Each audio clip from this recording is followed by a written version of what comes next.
Hello friends, welcome to my shine corner YouTube channel.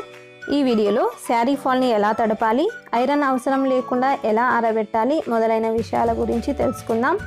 First అన్ని శారీ ఫాల్స్ని ఒకే దాంట్లో నానబెట్టకూడదు.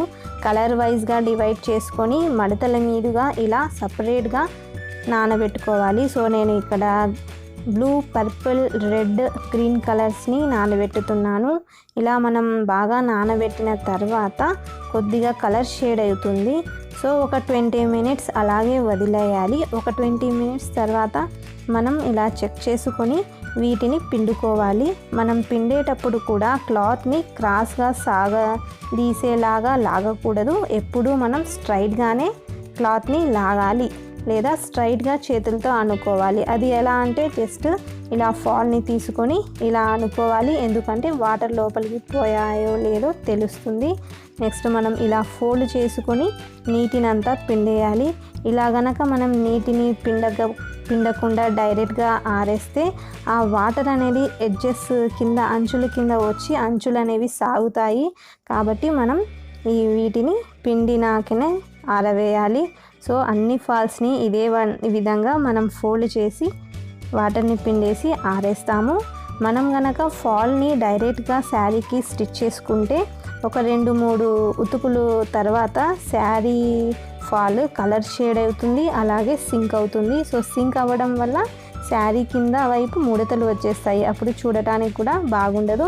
అప్పుడు stitch సరిగ్గా చేయలేదేమో అనుకుంటారు కొంతమంది. కానీ అది ఫాల్ మనం వాటర్లో తడపకుండా డైరెక్ట్గా వేయడం వల్ల ఆ ముడతలు అనేవి వస్తాయి. మన ఛానల్లో శారీ ఫాల్ని ఈజీగా ముడతలు లేకుండా ఎలా స్టిచ్ చేసుకోవాలి అనే వాటికి సంబంధించిన వీడియోస్ కూడా ఉన్నాయి.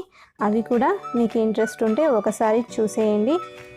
ఈ విధంగా మనం మడతలు విప్పకుండా శారీ ఫాల్ని నానబెట్టుకొని ఇలా పిండుకోవడం వల్ల ఐరన్ కూడా అవసరం ఉండదు.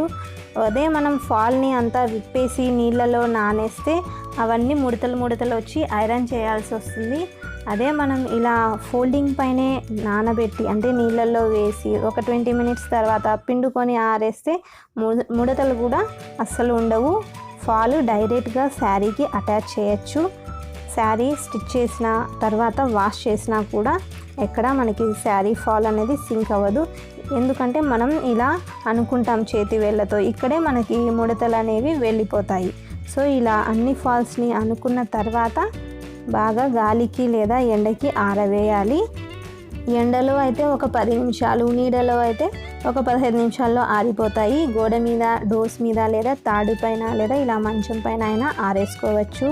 చూడండి, ఎక్కడ కూడా మనకి సాగడం అన్నది లేదు. ఫాల్ అంతా బాగా చక్కగా నీట్గా వచ్చాయి. ఆరిన తర్వాత ఈ విధంగా ఫోల్డ్ చేసుకొని పెట్టుకుంటే ఈజీగా మనం శారీకి అటాచ్ చేసుకోవచ్చు. ఫోల్డింగ్ కూడా చూడండి, ఇలా నార్మల్ ఫోల్డింగ్ అనమాట. ఎక్కడ కూడా మనకి క్లాత్ సాగినట్లు లేదు. ఈ వీడియో కనుక మీకు నచ్చితే లైక్ చేయండి, షేర్ చేయండి. Thanks for watching.